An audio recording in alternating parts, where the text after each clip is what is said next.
Kembali kita bersyukur kepada Allah Jalla wa'ala yang masih memberikan kepada kita suatu kenikmatan berupa kesehatan, dan demikian pula kita masih bisa diberikan kesempatan oleh Allah Subhanahu wa ta'ala untuk senantiasa menghambakan diri kepada Allah, untuk senantiasa kita bermunajat kepadanya dan berusaha mencari kebaikan, sehingga bekal bagi kita ada yang kita harapkan tatkala kita menghadapnya dalam situasi dan kondisi yang tidak kondusif seperti ini. Tapi kita semua masih bisa berkumpul, kita semua masih bisa mendapatkan sedikit faidah daripada ilmu yang ada di dalam kitab para ulama. Nikmat yang besar yang tidak terhingga, dan ini tidak bisa didapatkan oleh setiap orang di zaman sekarang ini, di mana majelis-majelis ilmu ditutup, masjid-masjid tidak difungsikan sebagaimana mestinya, tapi kalian semua masih bisa duduk di majelis ilmu tanpa ada kekurangan dan halangan sedikit pun. Bersyukur kepada Allah Subhanahu wa ta'ala. Salawat dan salam kita senantiasa mohon kepada Allah, semoga tercurahkan kepada Nabi kita sallallahu alaihi wasallam, kepada seluruh keluarga, sahabat dan juga kaum muslimin dimanapun berada dan kapan saja. Mudah-mudahan kita termasuk dari kalangan umat beliau yang mendapatkan syafaatnya di yaumul mahsyar nanti. Pembahasan kita masih melanjutkan hadis terdahulu tentang ciri kiamat yang keempat, ya, keempat ya. Apa itu? Akan bermunculan orang-orang yang mengaku dirinya sebagai nabi. Di antara ciri-ciri hari kiamat akan bermunculan nanti orang-orang yang dirinya mengaku sebagai nabi. Nabi menyebutkan dalam suatu hadis jumlahnya berapa? Salasina dajjalin kadzabin, 30 orang. 30 orang yang mengaku sebagai nabi. Dan Nabi juga menyatakan dalam riwayat yang lain jumlahnya 27 orang. Kemudian Nabi juga menyatakan 4 diantaranya adalah kalangan kaum wanita.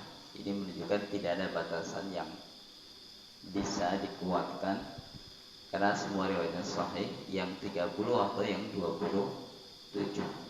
Ini menunjukkan banyak sekali. Di Indonesia saja kalau kita hitung-hitung sudah berapa orang tuh? Banyak sekali ya. Ada 3 orang wanita dari Indonesia, udah. Dari Indonesia saja Nabi ngaku Nabi sudah 3 orang dari Indonesia, belum dari negara yang lain. Demikian pula dari kaum lelakinya sudah berapa orang? Sudah banyak juga. Nanti kita sebutkan satu persatu di antaranya. Kalau ada yang kelewat ya berarti lebih daripada itu. Pada pertemuan lalu telah kita sampaikan dalil dari Quran bahwasanya munculnya nabi-nabi palsu ini sudah disebutkan, diisyaratkan oleh Allah di dalam Al-Quran, dan sudah kita bawakan pada pertemuan terdahulu, yaitu dalam surah apa? Ada yang mencari? Nggak ada ya? Fiha yanduruna fal yanduruna illa sa'ah antatiyam baghtatan faqad ja'a asyratuha. Surah Muhammad ayat berapa? 19. Coba cek dulu.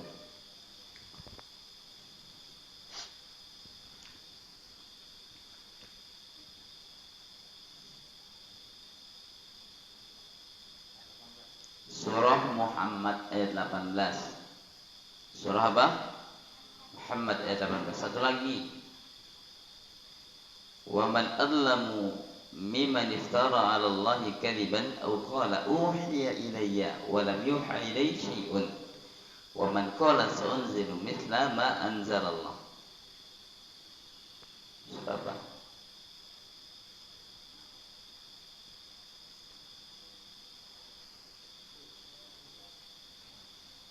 Lu masa di Google.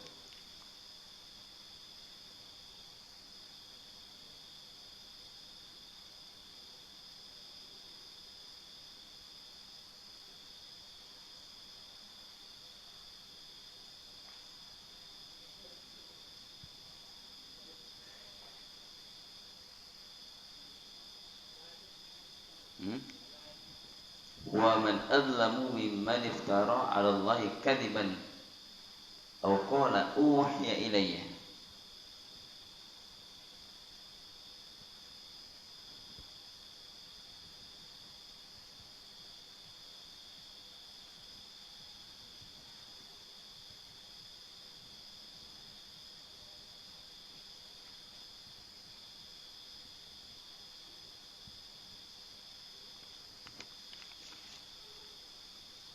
Al-An'am 81 sampai 100, coba cari.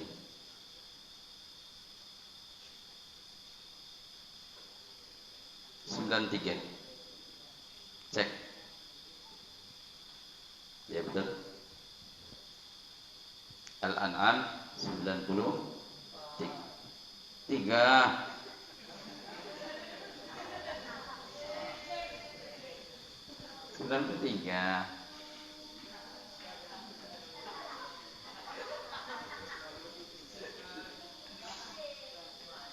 Al-An'am 93. Itu dua ayat yang menjadi dalil bahwasanya para dajjal pendusta akan muncul di akhir zaman, ngaku sebagai nabi dapat wahyu padahal nggak dapat wahyu. Nah, ini sebagaimana dinyatakan dalam riwayat yang kemarin dan telah kita jelaskan perkara itu. Kemudian dinyatakan wa inni khatiman nabiyyin la nabiyya ba'di. Kata Rasulullah, sesungguhnya aku ini khatiman nabiyyin atau khataman nabiyyin adalah penutup dari para nabi. Khatamun nabiyyin, aku adalah penutup pintu kenabian. La nabiyya ba'di, tidak ada lagi nabi setelahku. Tidak ada lagi nabi setelahku. Oleh karena itu maka dinyatakan di dalam catatan kaki, kata penulis, qala syekhuna, syekh kami telah berkata, guru kami telah berkata. Ini menukilkan perkataan Syekh Al-Albani rahimahullah, seorang muhaddits ahli hadis yang kita banggakan di zaman ini walaupun beliau sudah meninggal dunia. Qala syekhuna, guru kami berkata, itu Syekh Al-Albani rahimahullah, wa fil hadits raddun sarihun 'ala al-qadiyaniyati wa ibn Arabi qablahumul qailina bi baqa'in nubuwati ba'da an-nabi sallallahu alaihi wasallam wa anna nabiyahum al-marhum mirazan Ghulam Ahmad al-Qadiani kadzab wa dajjal min ulaika ad-dajajilah. Kata Syekh Al-Albani rahimahullah, hadis ini adalah menjadi bantahan yang sangat jelas. Hadis ini menjadi bantahan yang sangat jelas bagi kelompok Qadiani. Tahu kalian kelompok Qadiani? Itu di India ada namanya kelompok Qadian. Qadian Lahore, satu tempat yang namanya Lahore, ya, tempat kampung yang namanya Lahore. Di sana ada sebuah sekolah namanya Deobandi. sekolah yang mengajarkan teologi agama, sekolah Islam, tapi ajarannya adalah ajaran yang menyimpang dari Islam. Apa salah satu ajaran mereka? Mereka bilang kenabian tetap ada. Jadi akan terus ada nabi setelah Nabi Muhammad wafat. Nah, kemudian Qadianiyah ini, kelompok Qadianiyah ini sama pemahamannya dengan pemahaman Ibnu Arabi. Tahu kalian Ibnu Arabi?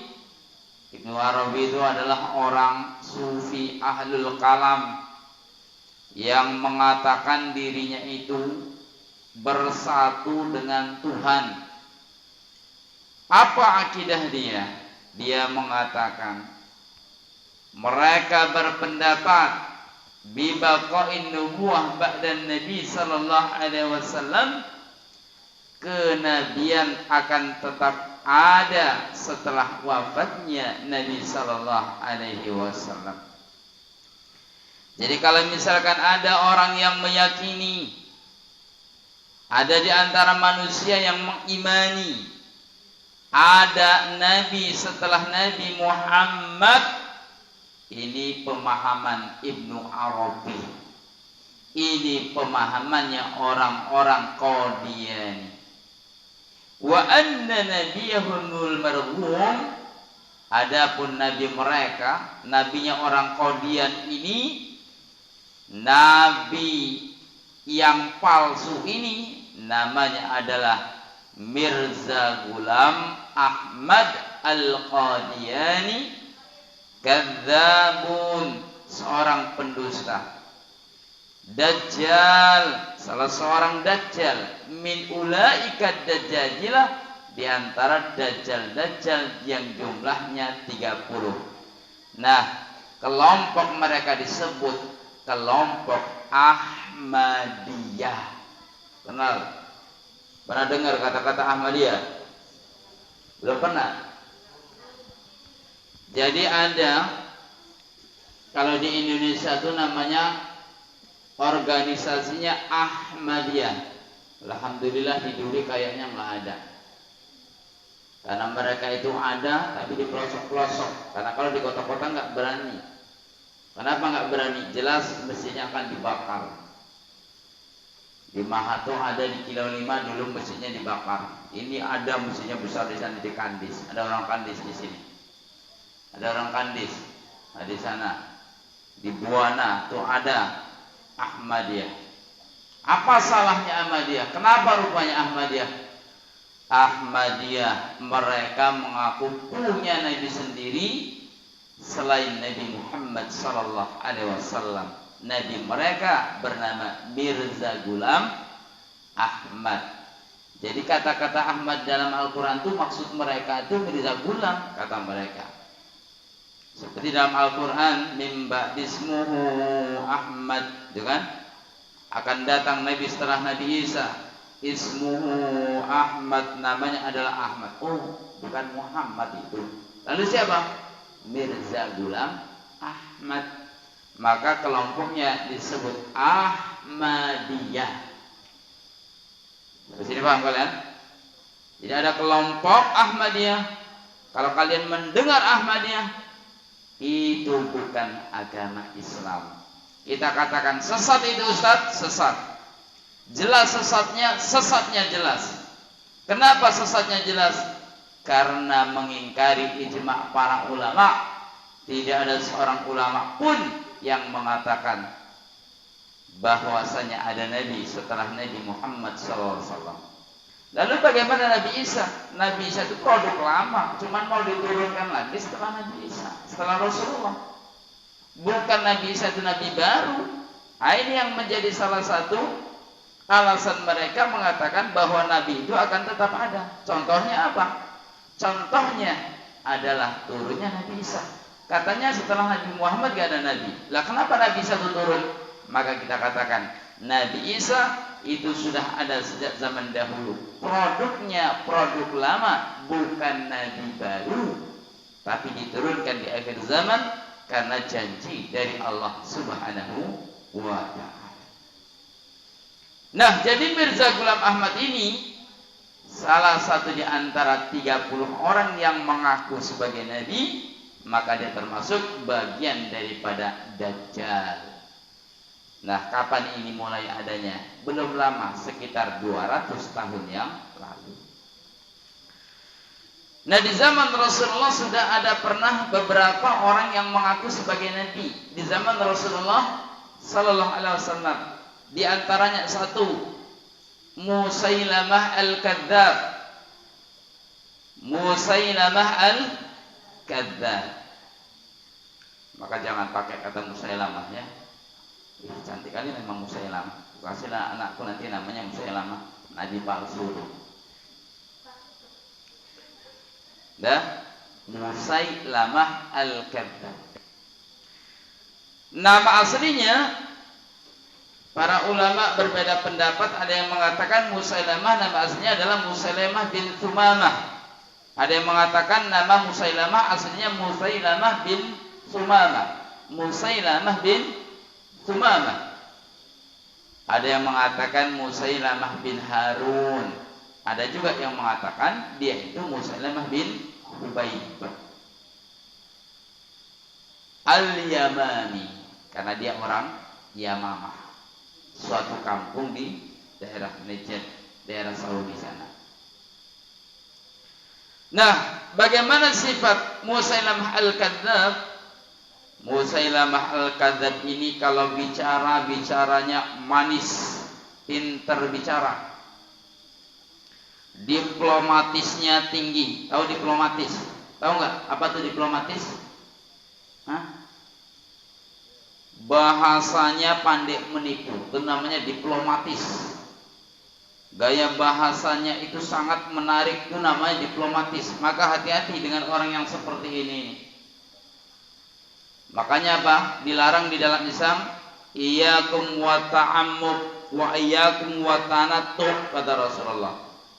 Hati-hati kalian dari ta'ammuk. Apa itu ta'ammuk? Berdalam-dalam dalam perkara agama. Loh, berarti kita nggak boleh mendalami agama, Ustaz? Bukan begitu. Berdalam-dalam dalam perkara yang tidak dibenarkan. Apa contohnya? Berpikir tentang bagaimana zat Allah. Ini nggak boleh.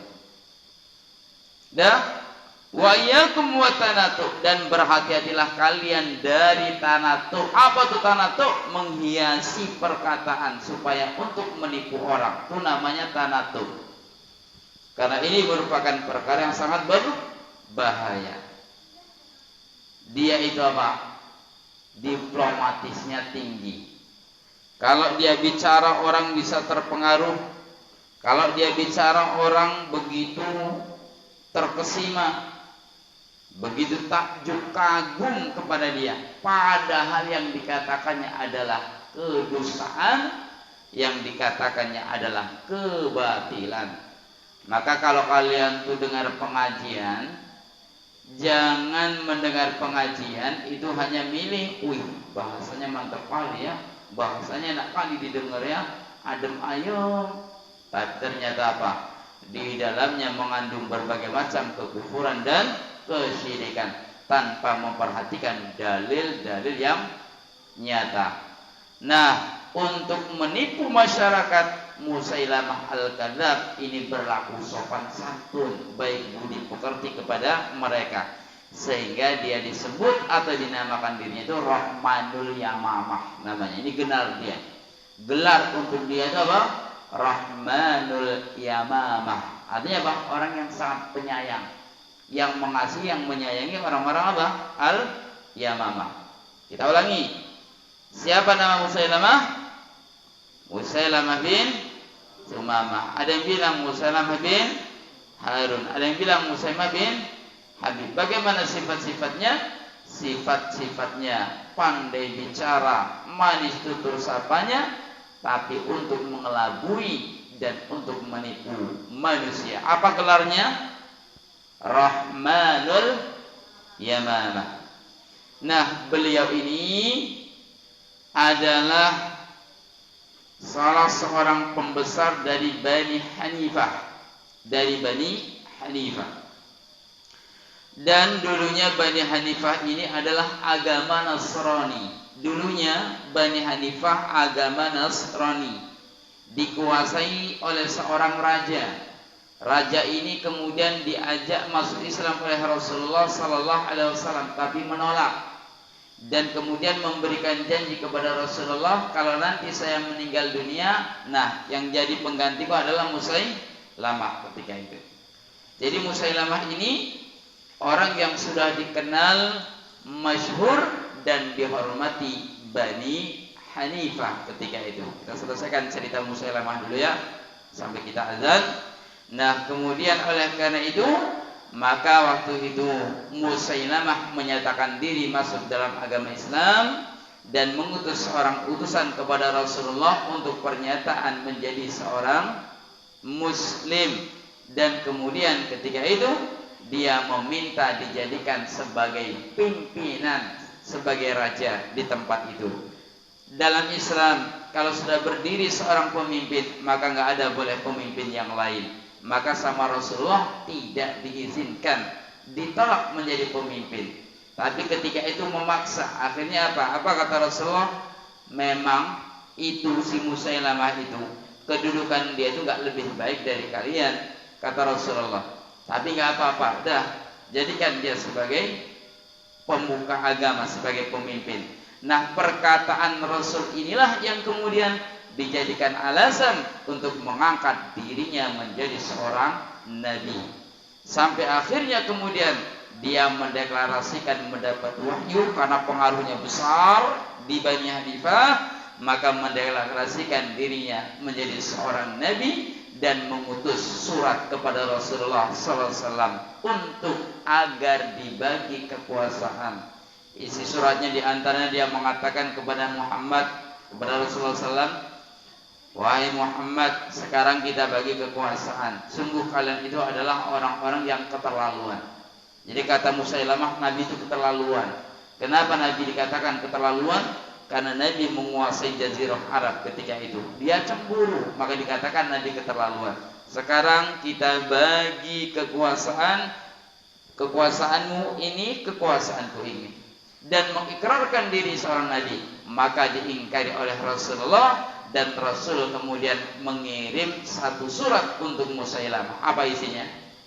Isi suratnya Rasul mengatakan, Bismillahirrahmanirrahim. Min Muhammadin Rasulillahi ilai Musailamah al-Kadzab. Jadi yang menambahkan di al-Kadzab langsung Rasulullah. Apa al-Kadzab? Apa maknanya? Pendusta. Bismillahirrahmanirrahim. Dengan nama Allah yang Maha Pengasih lagi Maha Penyayang. Surat ini berasal dari Muhammad utusan Allah ilai Musailamah al-Kadzab, ila Musailamah al-Kadzab, yang ditujukan untuk Musailamah al-Kadzab. Jadi yang mengatakan dia al-Kadzab adalah Rasulullah. Kenapa disebut al-Kadzab?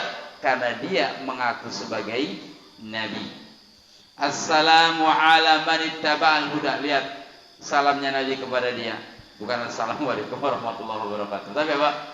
Assalamu ala man ittaba'al huda, keselamatan bagi orang yang mengikuti petunjuk, karena dia sudah keluar dari Islam. Jadi orang yang mereka mengaku sebagai nabi, dia keluar dari Islam, maka disebutkan oleh Nabi salahnya bukan assalamualaikum warahmatullahi wabarakatuh, tapi apa salahnya? Assalamu ala man ittaba'al huda, keselamatan atas orang yang mengikuti petunjuk. Ini sudah keluar dari petunjuk. Dari sinilah kita menghukumi kalau ada orang mengaku dirinya sebagai nabi, kafir. Kenapa? Karena salamnya saja sudah beda. Kalau kita sama muslim, apa salamnya? Assalamualaikum warahmatullahi wabarakatuh. Salam Nabi apa bunyinya? Assalamu ala man ittaba'al huda, amma ba'du. Setelah itu kata Rasulullah, fa innal arda lillahi yurithuha man yasha'u min ibadihi wal 'aqibatu lil muttaqin. Maka sesungguhnya bumi ini adalah milik Allah dan hanya diwarisi oleh orang-orang yang dikehendaki oleh Allah dari kalangan hambanya, dan kemenangan bagi orang-orang yang bertakwa. Ini surat Nabi yang diberikan kepada Musailamah al-Kadzab. Dan Rasulullah ketika itu belum sempat membasmi dia dan pengikutnya sampai Nabi wafat. Barulah kemudian di zamannya Abu Bakar Siddiq kelompok Musailamah diberantas habis, terbunuh dalam perang Al-Yamamah. Paham ya? Jadi Musailamah Al-Kadzdzab ini meninggalnya, matinya pada perang Yamamah di zamannya Abu Bakar Siddiq, karena memang usianya tua dia tuh. Sampai 150 tahun. Nabi cuma 63 tahun. Usia dia sampai 150 tahun. Nabi meninggal, dia belum meninggal, dan memang usianya lebih tua dari Nabi sallallahu alaihi wasallam. Nah, inilah dia Musailamah Al-Kadzdzab, salah seorang yang mengaku sebagai nabi di zaman Nabi, wafatnya di zaman Abu Bakar Siddiq radhiyallahu anhu wa radha. Kita lanjutkan setelah salat Isya. Wassallallahu ala nabiyina Muhammadin wa ala alihi wa sahbihi wasallam. Alhamdulillahil alamin. Allahu ta'ala